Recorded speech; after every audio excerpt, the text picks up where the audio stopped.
Gateway of India భారతదేశంలోని అత్యంత ప్రసిద్ధి మరియు చారిత్రాత్మక కట్టడాల్లో ఒకటి. ఇది మహారాష్ట్ర రాజధాని ముంబై నగరంలో అపోలో బందర్ తీరంలో అరేబియా సముద్రం వైపు ముఖం చేసి ఉంటుంది.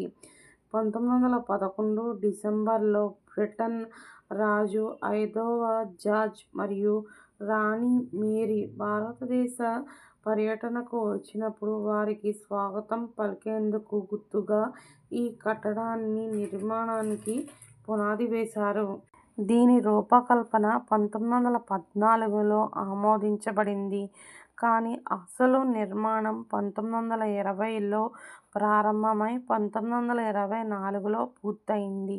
డిసెంబర్ 4, 1924న దీనిని అధికారికంగా ప్రారంభించారు.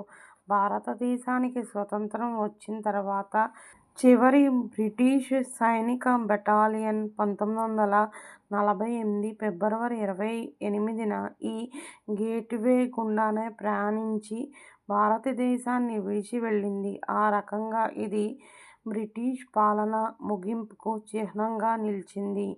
దీనిని ఒక బ్రిటిష్ వాస్తుశిల్పి రూపకల్పన చేశారు.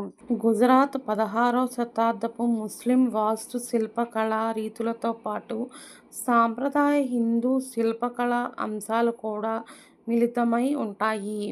దీనిని ముంబై నగర ముఖద్వారం అని పిలుస్తారు. ముంబై వచ్చే పర్యాటకులు తప్పక సందర్శించే మొదటి ప్రదేశం ఇదే.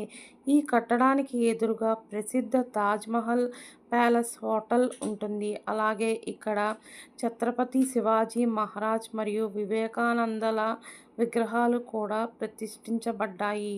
ఇక్కడి నుంచి పర్యాటకులు అరేబియా సముద్రంలో బోట్ షికారు చేయడానికి, అలాగే ప్రసిద్ధ ఎలిఫెంటా గుహలకు వెళ్ళడానికి పడవ సౌకర్యం అందుబాటులో ఉంది. ప్రస్తుతం గేట్వే ఆఫ్ ఇండియా కేవలం ఒక చారిత్రక కట్టడంగానే కాకుండా ముంబై నగర సంస్కృతి మరియు చైతన్యానికి ప్రధాన ప్రతీకగా నిలుస్తోంది.